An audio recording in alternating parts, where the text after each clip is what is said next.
নমস্কার বন্ধুরা, আজকে নিয়ে এসেছি চই দিয়ে গোলমরিচের মাংস। চই দিয়ে গোলমরিচের মাংস তৈরি করতে যা যা আমার উপকরণ লেগেছে সব আমি রেডি করে রেখেছি। মাংস নিয়েছি আমি 600 গ্রামের মতো। মাংসটাকে ধুয়ে আমি আধা ঘন্টা দই 2 চামচ আর হাফ চামচের মতো লবণ মাখিয়ে রেখেছিলাম। আলুটাকে লবণ হলুদ মাখিয়ে রেখেছি। বাদবাকি উপকরণ আমি রেডি করে নিয়েছি। 600 গ্রাম মাংসের মধ্যে দই মাখিয়ে আধা ঘন্টা রেখে দিয়েছিলাম। লবণ হলুদ মাখিয়ে রেখেছি আলুগুলোকে। তেল নিয়েছি 1 কাপের মতো, সর্ষের তেল নিয়েছি।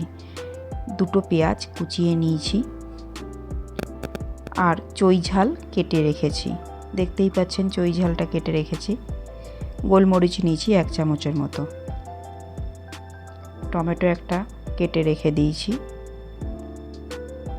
আর নিয়েছি বেশ কিছুটা রসুন আর 1 কোয়া আদা। রসুনটা আপনার মাংস অনুযায়ী নেবেন।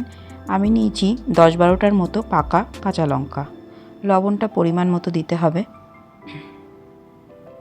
আর লেগেছে জিরের গুঁড়ো 1 চামচ।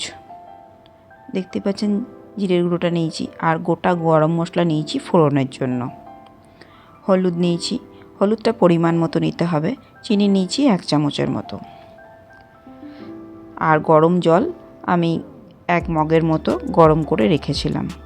কড়াইটা বসিয়ে দিয়েছি। কড়াইটা আমার গরম হয়ে এসছে। এরপর আমি কড়াইয়ের মধ্যে তেলটা দিয়ে দিচ্ছি। দেখতেই পাচ্ছেন কড়াইয়ের মধ্যে আমি তেলটা দিয়ে দিলাম।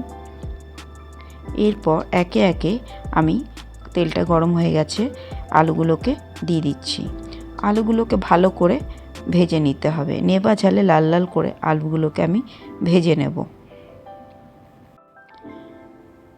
আলুগুলো সব আমি দিয়ে দিচ্ছি। দেখতেই পাচ্ছেন আলুগুলো আমি 5 মিনিট ধরে ভেজে তুলে নিয়েছি। এরপর কড়াইতে আমি চিনিটা দিয়ে দিচ্ছি। চিনিটা গরম হয়ে যেই লাল লাল ওপরে উঠে আসবে, তারপরে আমি গরম মশলাটা ফোড়নে দিয়ে দেবো। চিনিটা দেওয়ার কারণ মাংসের কালারটা খুব সুন্দর হবে। এরপরে আমি পেঁয়াজটা দিয়ে দিচ্ছি। পেঁয়াজটা ভাজা ভাজা করে নেব। 2 থেকে 3 মিনিট পেঁয়াজটাকে আমি ভেজে নিচ্ছি। পেঁয়াজটা ভাজাই হয়ে গেছে। এরপরে আমি রসুন আর আদাটাকে পেস্ট করে রেখেছিলাম, ওটা দিয়ে দিচ্ছি। রসুন আদা পেস্টটাও আমি পেঁয়াজের সাথে ভেজে নেব, ভালো করে ভেজে নেব। 2 মিনিট ধরে ভাজলেই আমার রেডি পেঁয়াজ আর রসুনের ভাজাটা। এরপর সামান্য পরিমাণে লবণ দেব। লবণটা আপনারা যেরকম পরিমাণ লাগবে সেই পরিমাণেই লবণটা দেবেন।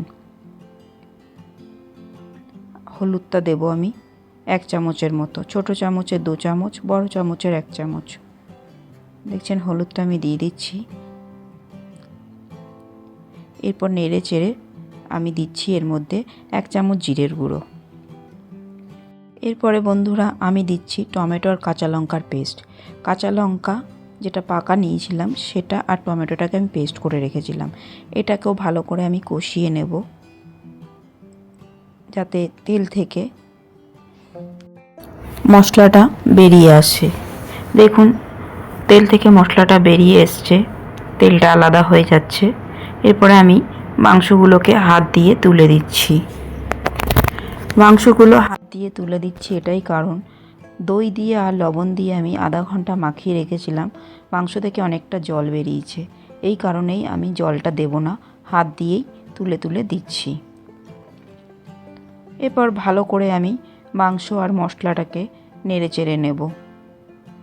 দেখুন ভালো করে নেড়ে চেড়ে নিতে হবে যাতে মাংসের গায়ে মশলাগুলো লেগে যায়।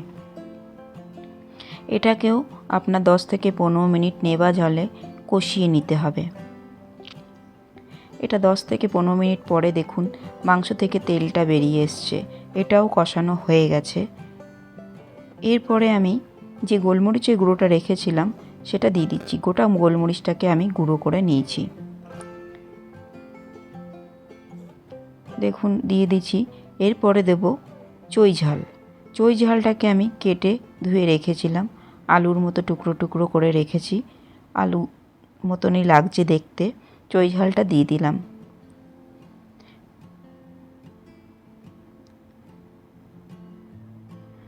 এটাকে ভালো করে নেড়ে চেড়ে নিয়েছি। থেকে দু মিনিটের মতো আমি রাখবো, যাতে চই ঝালটা সেদ্ধ হয়ে যায়। চই ঝালটা প্রায় সেদ্ধ হয়ে এসছে। এরপরে আমি আলুটা দিচ্ছি। আলুটাকে ভেজে রেখেছিলাম, আলুটাকেও কষিয়ে দেব, কারণ অনেক সময় আলুর মাঝখানটা শক্ত থাকে। এই কারণেই নেভা জালে আলুটাকেও কষিয়ে নিচ্ছি।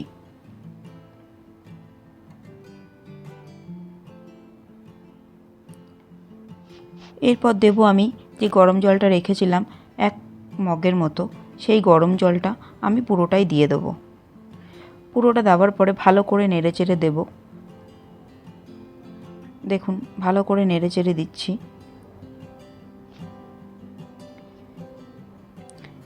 এরপরে আমি একটা লিড দিয়ে ঢেকে দিচ্ছি।